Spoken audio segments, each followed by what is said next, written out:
we're going to go ahead and look at some of these word problems from our practice final, and we'll start with the first one here. I'm not going to work them out. I'm going to get you to the point where you have the equation. You can go back and look and see how they've been solved. But we are going to go through how to set them up.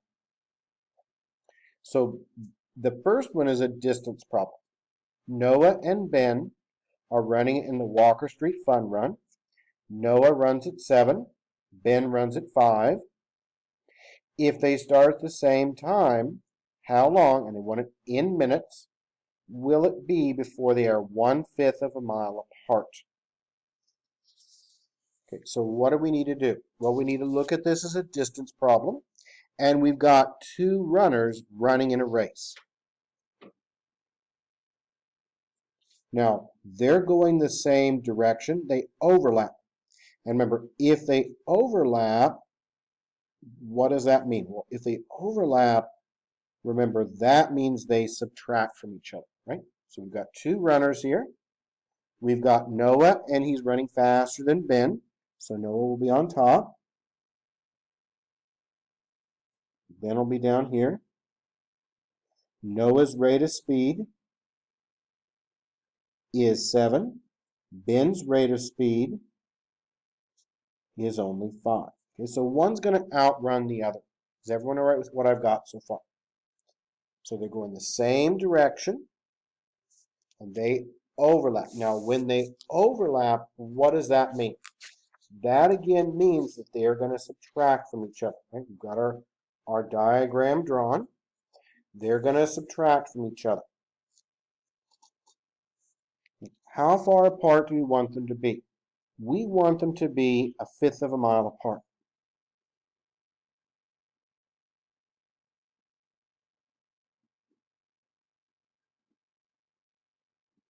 So that means when we look at our distance, remember, our distance is the rate times the time. And these, in this case, because they overlap, they're going to be subtracted. So is everyone okay with how I set this up? We're going to focus on how I set this up. You can see how I finished it in the key. So we've got these two runners. They're going the same direction. Now one is going to outrun the other. We now need to find our time. So let's look at Noah first. What do we know about Noah? Well, we don't know his time, so I'm going to call that time X for both of these. That's one thing we just forgot to put down here, was each of them have a time of unknown X. So what do we know about Noah? Well, Noah is running at 7 miles an hour. So that's your rate, and the time is unknown. So our time is going to be X. Now, what are we doing with these? We're going to subtract them.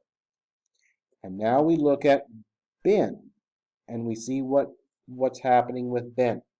Well, Ben is running slower. Ben is running at only 5 miles per hour. Unknown time X, so that's 5X. And how far apart do we want them to be? We want them to be 1/5 of a mile apart. So do you see how I set that one up? Okay, there's going to be one on your exam that's going to be very, very similar to this.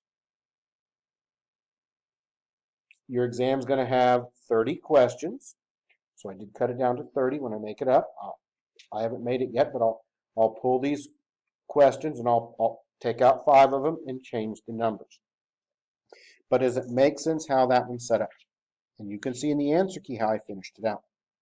But I know where we struggle at is more of building the equation than solving it usually. The next word problem or application is question 3.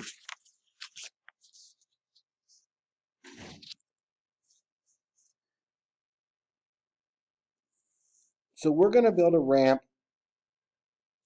that's handicap accessible.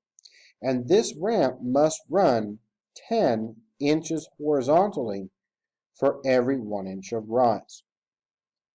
If the surface of the ramp is 52 inches long, how far above the ground is the inclined end of the ramp? So we're building a ramp to lead up to a doorway. So that's going to look like this. We've got our triangle here. And then we're going to cover that ramp, let's say, with a piece of plywood. So we've got a height and a length down here, and we're going to cover it with a sheet of plywood. Now, what do we know about this ramp? Well, we know that it must be 10 inches horizontally for every 1 inch of rise. So it's going to be a 10-to-1 ratio. Now, what we don't know is we don't know this height. Doesn't tell us the height, so we're going to call that x. Now, what do we know about the ratio? All right, well, the ratio is a 10-to-1 ratio. That means if my height is x, then my run's got to be what? What do you think the run across would be? This part here. It's a 10-to-1 ratio. If this is x, this is going to be what? If you look at it, it's 10 times as much, so it would be what? It would be 10x. You see where I got that from the question? Okay, it's a 10-to-1 ratio. So for every 1 inch that we go up, we run 10 inches over. We don't know how high this is going to be on this frame. So we're going to use an x. So we know that the run then is going to be what? 10 times as much. Does that make sense where that came from? Now, what do we know about this piece of plywood? Well, this piece of plywood that's going to cover this ramp has to measure 52 inches. So that's going to go right here. So that's the top, and it's 52 inches long on that diagram. So now we have our triangle. Is everyone okay with how I set that up? So we drew our triangle, right? Now, it was a 10-to-1 ratio. So that means this one is x, and this one's going to be 10 times as much. And they tell you in the question that that piece of plywood here, the surface of the ramp, is 52. Now, how do we work this out? How do we come up with our equation? Well, what do we know? We know this is a right triangle, so we're going to be applying our Pythagorean theorem. And we'll call this A, B, and C. Doesn't matter which one's A and B, but C, remember, has to be that diagonal. And we know from the Pythagorean theorem that A squared plus B squared equals C squared, right? And so if we return back to our triangle that we just worked up with here, this is going to be our C. We'll call this one our A, and this one's going to be the B. So what does our equation look like? Well, it looks like 10x quantity squared plus x squared equals now 52 squared. So do you see how I set up that triangle problem? Now, if it was a, let's say, a 5-to-1 ratio, what would it be? It would be x here, and it would be 5x there, right? If it's a 12 ratio, what would it be? X and then 12x here. And this one's a 10-to-1 ratio, so this is x, and this is 10 times as much. And I think you can solve that out from there, right? You've got it already worked out in the answer key. You can see step by step how I finished it. We're focusing more on the setup.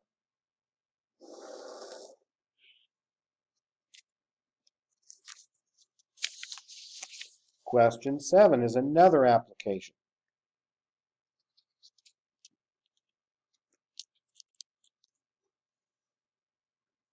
A faucet is used to add water to a large bottle that already has some water in it. After it has been filling for 5 seconds, the gauge on the bottle indicates that it's got 25 ounces of water. After it has been filling for 12 seconds, the gauge indicates the bottle contains 53 ounces of water. We need to find and interpret the average rate of change. Okay, so we'll talk about that here in just a moment, what that is, in the volume of water per second. Now, we need to come up with our ordered pairs. An average rate of change, that is your slope. So those terms can be used interchangeably.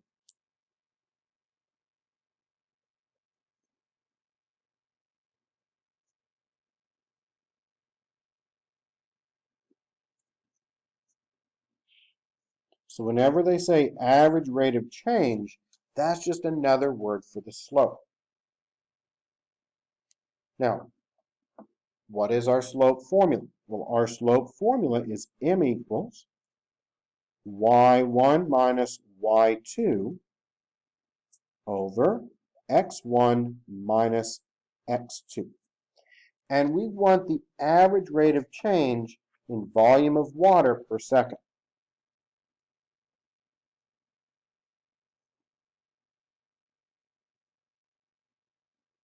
And remember that per, well, what does that per mean? That per means divide. Okay? Per is another word for divide. So when we look at volume per second, that's the same thing as volume over the seconds. And we need to do this to make sure we get our ordered pairs set up correctly. So when we look at this, we've got our volume per second. So volume is going to go on the top. The time in seconds goes down below. So volume is on the top, and that links to the y. So the volume is going to be the y value. The seconds, well, that's going to be the x value. So our ordered pairs are going to look like this. They're going to be the seconds, comma, the volume.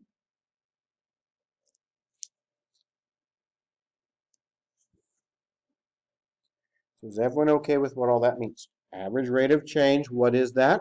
That is another word for the slope. We talk about volume per second. Per means divide. So that means the volume is going to be on the top. Seconds is down below. When we write up our slope formula, y is on the top, x is down below. So that means my volume is going to be the y component, and the time in seconds is the x component.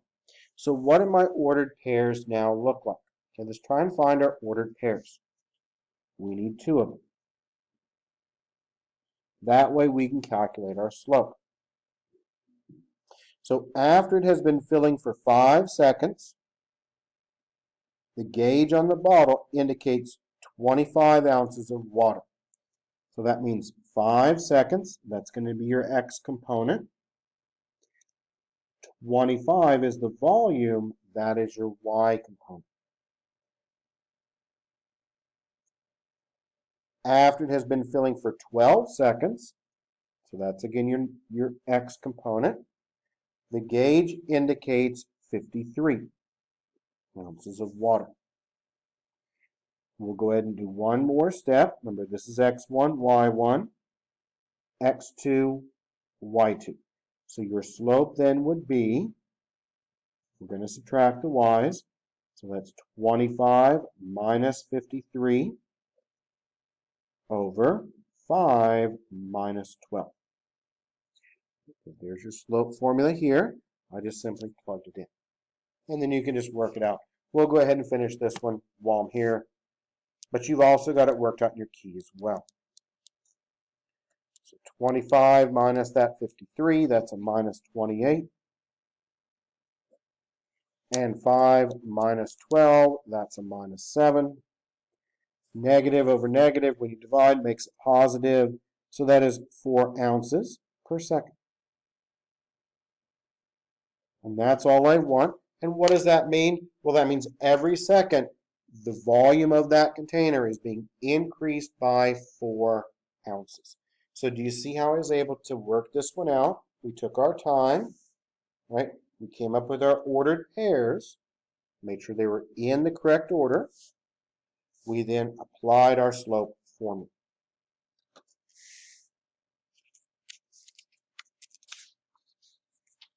There's, I think, a few more of them in here. Not very many. We can talk about 24 also. It's kind of an application. It's mostly given to you. We don't have to solve 24. All we need to figure out is which one of these choices goes with it. So we need to come up with our equation.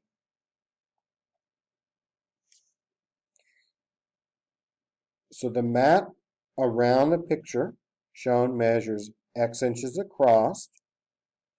Which one of the following equations says that the area of the picture itself is 900 square inches? Okay, so we need to come up with our equation for this. So let's go ahead and look at the picture. So we're only going to look at the picture. So I'm going to go ahead and shade this. Okay, this is going to be your picture, and this is what we're going to have to dimension out. So this is going to be that picture region. We're not worried about the map. We're going to have to take it out. Right, so what do we know about this? Okay, so this is just this shaded area here. We're not going to include that mat around the frame. We're only looking at the picture. Well, if I take that frame out here, how much is going to be gone? Well, originally this picture is 43 inches across, right? How much of it is gone? Well, there's a piece over here and there's a piece over here. So how much is gone? 2x, right? One from each side. So when I take this picture out, it would then be 43 minus 2x. You see where that came from? Because this entire part is 43. We only want the inside component. Now, when I take out the picture frame around it, how much do I lose? It's unknown width here, so that's x. So we're going to have to take out 2x. Why? Because there's a left side and a right side. Okay. Now, what about the height here of this? Well, the original height is what? The original height is 34. And how much is gone for this picture frame here? X on the bottom, X on the top, right? So that means that's going to be 34 minus 2x. Do you see how I took that out and got the picture frame? Now we need to find our area. And how do we find the area? Well, the area is length times width. And that's then going to be 34 minus 2x times 43 minus 2x. And how much does it need to equal? Well, it says in this application here that it must equal what? It must equal 900. So which one does that match up to? It's not the first one, right? Because it's just minus x here. We want minus 2x. It's not the second one, not B. It's definitely what? Definitely question C, or sorry, choice C. But you see how I set it up. So you've got to take off 2x because you have a top and a bottom piece of wood around that picture. And same thing on the left and right. So those two pieces of wood on the left side and the right side come out, top and bottom come out, and that's what we've got. We find that area because that is the length times the width.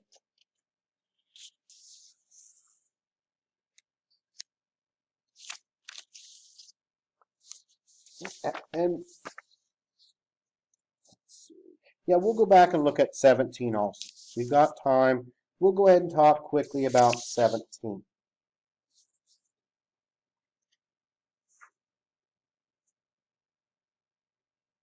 So we'll go back and look at 17 here. This one's is pretty easy to do. And there's different ways of approaching this one.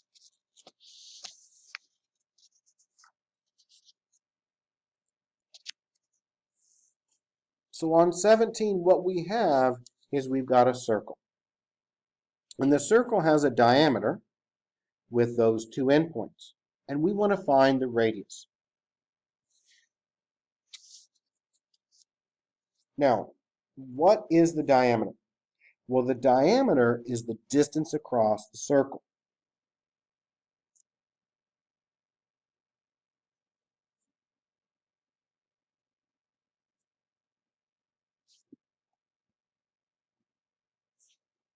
So the diameter, remember, is just the distance across the circle.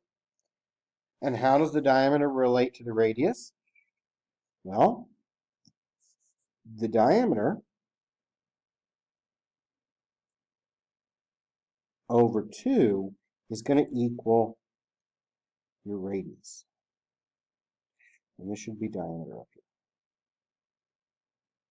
So your diameter, remember again, is the distance across that circle.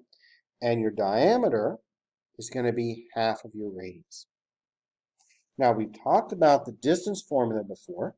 So we're just going to simply apply the distance formula to our 2 points, half it, and that's going to give us our radius. So let's remember our distance formula. Our distance formula is the square root of x1 minus x2 squared plus y1 minus y2 squared. And we've got our 2 ordered pairs, and those are minus 2, 1, and 22, 11. And there's different ways of working this one out. You could have just used the midpoint formula to get the center, and then use the center to the outer edge. Or you can just take the 2 points that they've got here, find your distance, and divide it by 2. Either way, it's going to get our radius, because this is going to give us our diameter. And this is x1 and y1, x2 and y2. So when we plug our values in, we get minus 2 minus 22 quantity squared plus 1 minus 11 quantity squared. And we'll go ahead and finish this one out so you can see how it's completed here. Watch for negatives. Negative 22 minus 2 makes it a minus 24, and that's still squared. 1 minus 11 makes it 10 squared. And 24 squared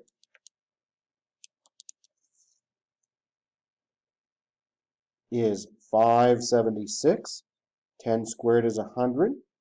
Add those together, we get the square root of 676, which happens to then be a perfect square of 26. Now, that is not my answer, though. What is this 26? This 26 is the diameter. And we don't want the diameter. What do we want? We want the radius. So how do we get the radius? Well, the radius is simply then going to be 26 divided by 2, which is then 13.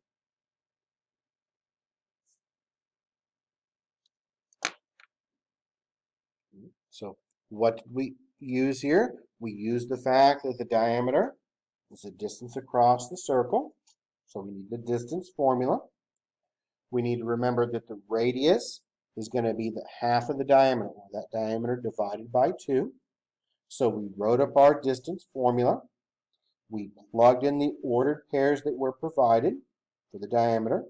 We calculated out our diameter to be 26, but we don't want the diameter, we want the radius. What do? We simply half it.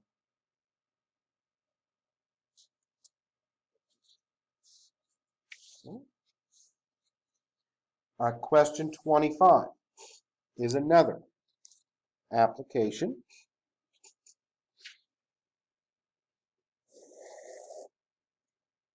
And this one's pretty easy to work with.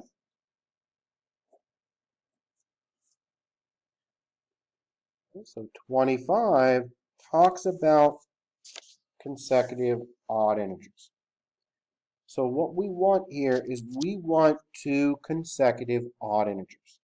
Now, what do we know about odd integers? Well, odd integers would be things like 3, 5, 7, 9, and so on. So they're always 2 apart. To get to the next odd integer, you always have to add 2. Even in odds, both add 2. So we want to find two consecutive odd integers whose product is 899. And so this one's actually very simple to set up. So we know we need two odd integers. So since we need two of them, I'm going to call the first number x. And since these are odd, the second number is going to be not x plus 1, but x plus 2, because it's odd, right? If they were just consecutive integers, it would be plus 1. But this isn't odds, we have to add 2. Now we're looking at the product. And what does product mean? Product means multiply. So we're going to have to take the first number and multiply it by the second number. And that result should give you 899.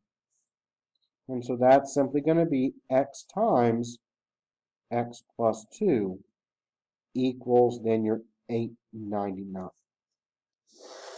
So that one is very, very simple to set up. And when you solve it and when you work it out, you're going to get 4 answers actually. Okay? You're going to get 2 positive values and 2 negative values, so a total of 4. So you'll find them. You'll find a positive one and a negative one. Then you'll go back and you'll find the next integer. So you're going to get 2 sets of numbers. Each set's going to be either positive or negative, so you'll get 4 numbers total. And if you want to see how it's done, just go back and look at that worked out answer key.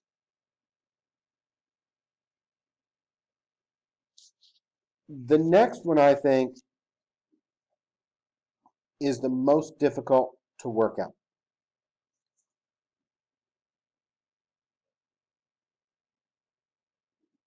So question 29, I think, is the most difficult set up. It's not really that difficult to really work out per se, but the setup is what sometimes gets students. So we're looking at the radiator of a car. Okay, and we want a 40%, and I know these are the ones that students struggle with, these mixture and the investment ones.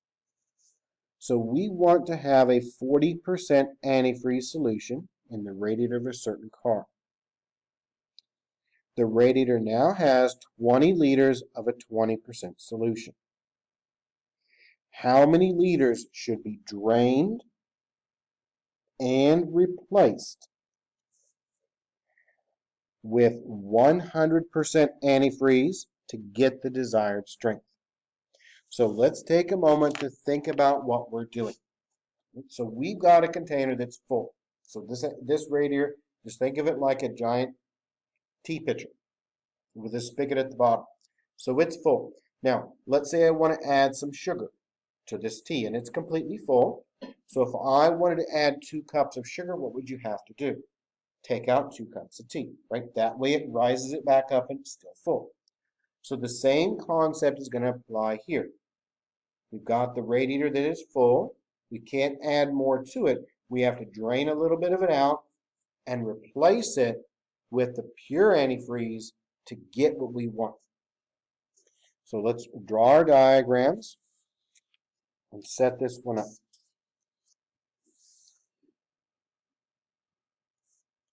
When it says it's necessary, that is what you want to end up with.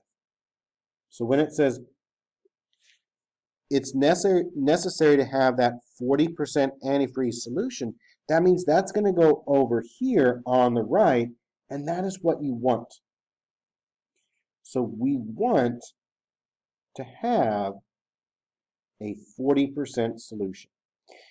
And on these, we're going to have an amount, and we're going to have a rate, a percentage. And box number 3, this is always what we want. So at the end, we want to end up with a 40% solution. So that's our goal, 40%. As of right now, when the car comes into the shop, the car has 20 liters of a 20% solution, and it's full. So that means if it's already full, then we want it to end up also with 20 liters, right? It's full. We're going to drain some of it out and make sure that it's full when it leaves the shop. So this is box 1. This is box 2. Now we're going to drain some out, and we're going to replace it with pure. So we don't know how much pure we need, so we're going to use an X. And remember, the concentration of that pure antifreeze is 100%. Now, if we just added that X in, it would overflow. So if we add it into box 2, we have to take it out of box 1. That way it stays the same. Because an X and a negative X, what do? They cancel each other out, right? So that gives you 20 equals 20. So the car comes in with 20 liters. It ends with 20 liters. That's what we want. We don't want to overflow the radiator. So now let's build our equation from the pure. And remember, the pure is the amount times the percentage rate. So on the first one, we've got 20 minus X for the amount, and the percentage rate is 20%. So that's 0.2. The second one, we've got pure. Pure is 100%. How much is in there? X. So that's just going to be a 1X or just an X. And what about box 3 on the right-hand side? What would that be? That would be 20 times that 0.4. There's your equation. So does it make sense how we set it up? So that first sentence talks about what we wanted to have. So we needed to have 40%. So that went here. Okay? Right now, the car comes in with 20 liters of a 20% solution, and it's full. We need to add some pure in. Pure is 100%, but I can't just add more to it because it's going to overflow. So whatever I add in, I have to also take away. And that still leaves you with the 20 there.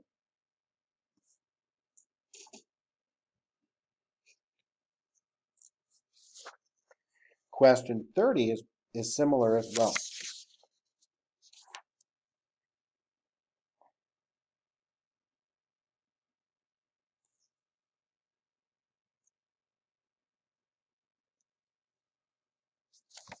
And 31 is quite a bit easier. Question 30 is another one of these mixture problems. So again, we're going to try to mix some chemicals together. So a chemist needs 130 milliliters of 72% solution. But he only has a 17% and an 82%. How many milliliters of each should be mixed to get the desired strength?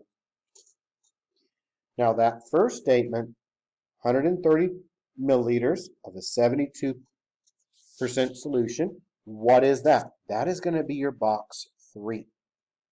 Because that's what we want. That's what we need at the end. So that's going to come over here in box 3. This is what we want. And we want to have 130 milliliters. So that's going to go here for the amount. And we want it to be 72%. And that's box 3. This is what we want. So when we are done, we want that. We want 130 milliliters of a 72% solution. Now, when I go to the cabinet, I only have a 17% and an 82%. So those are my options. So the first one, the 17%, I have no idea how much I need. So I'm going to use an X. Now, what about the second one? Well, we can't just reuse that X. It has to be a little bit different. And for the second one, remember that is your total minus X. So that would be 130 minus X there, right? Because they have to add together to give you that 130. So one is X, the other one is the total minus X. Now, what does my equation for the pure look like? Well, we multiply. So when we multiply them together for our first one, that's 0.17x. The second one is 0.82 times 130 minus x. And then that's going to equal 0.72 times your 130. There is your equation. And I'm not going to solve it out because you know how to solve these. Should have no trouble at all solving this linear equation. But does that kind of refresh your memory on how to set these up? Does it make a little more sense? I know it's been a long time because we covered these way back in 1-2.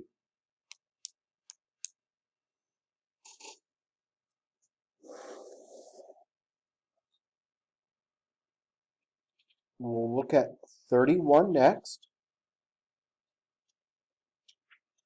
And then we'll talk about 28. It's a little bit different. And I know we haven't really covered 28, so we're going to cover that after we do 31. Now, 31 is very easy. All we need to make sure on 31 is that we know what numbers we're going to be plugging in.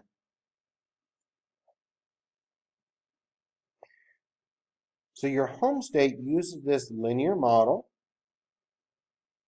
to predict the number of vacationers, Y, as compared to the average temperatures for that week, X. Find the number of vacationers predicted for a week with an average temperature of 60 degrees. A lot of times students struggle with this question. There's nothing to do. All you need to do is plug in a value. So let's write up our equation, label our variables, and then see what goes where. So we've got this equation. We've got y equals 45 times x minus 70 plus 1610. Now, we know from the problem, it tells us from the problem, this is given. From the problem, it tells you that x is the number let's see, y is the vacationers, x is the temperature. So x is going to be the average temperature for that week. Y is going to be the vacationers.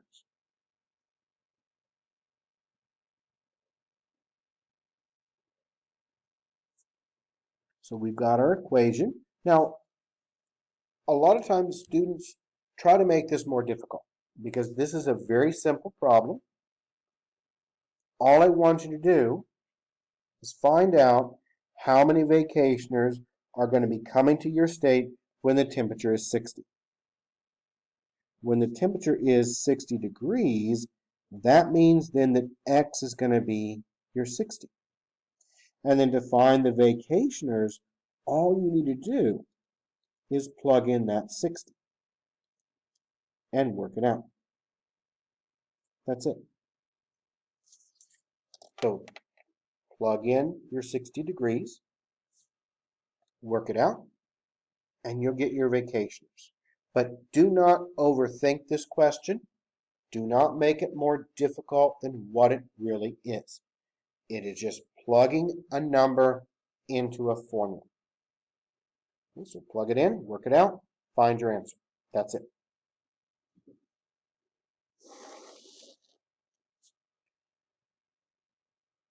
I do want to look at 28.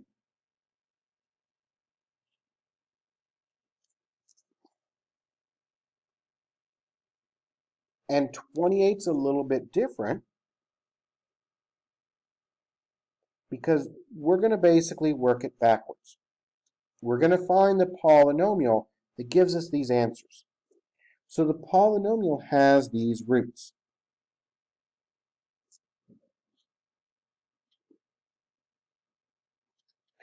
4i and minus 4i.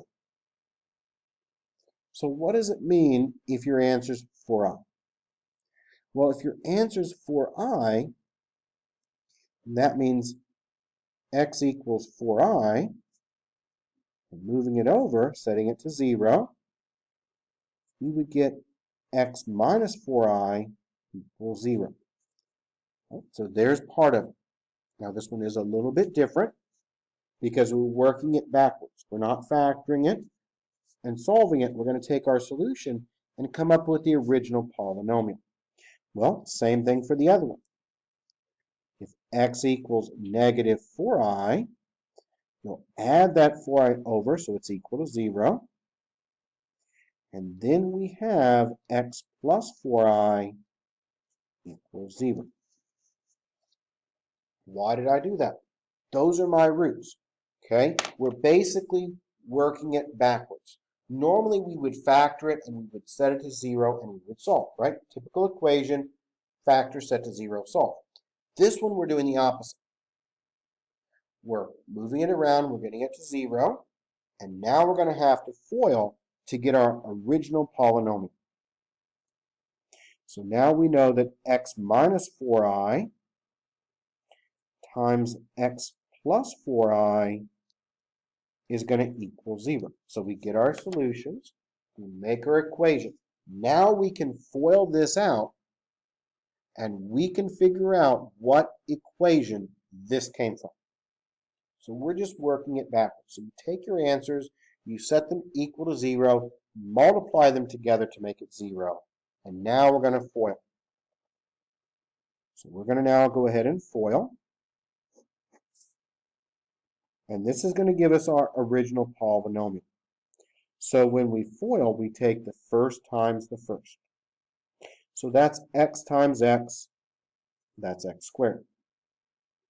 Then the outside times the outside. So that's 4ix. The inside and the inside, well, that's minus 4ix. And then last times last is minus 16i squared. So all I did was I FOILed. Now, what is going to happen to the middles here? Okay, we FOILed this out. We're not quite done yet, but what's going to happen to that 4xi and that minus 4xi? Well, remember, they're opposites, right? So what's going to happen with those? They're going to go away. And that leaves you then with x squared minus 16i squared. And I know it's been a while since we talked about imaginary or complex numbers. But remember, with the complex numbers, I squared was negative 1. Remember that? Way, way back in 1, 3. So this I squared here, well, that's a negative 1. And so then when I replace, we're almost done. That gives you x squared. And negative 1 times a negative 16, well, that makes it a positive 16. And there's your answer. So you take your answers, your roots, set them to 0, come up with your equation, write it out, FOIL it. The middles will cancel. I squared, remember, is a negative 1. And that negative and negative makes that then a positive 16. And that's your answer. Nothing else to do. It's designed to be a pretty straightforward, pretty easy answer. Why don't we now go ahead and take a short break, and then we'll come back and we'll look at the exponentials.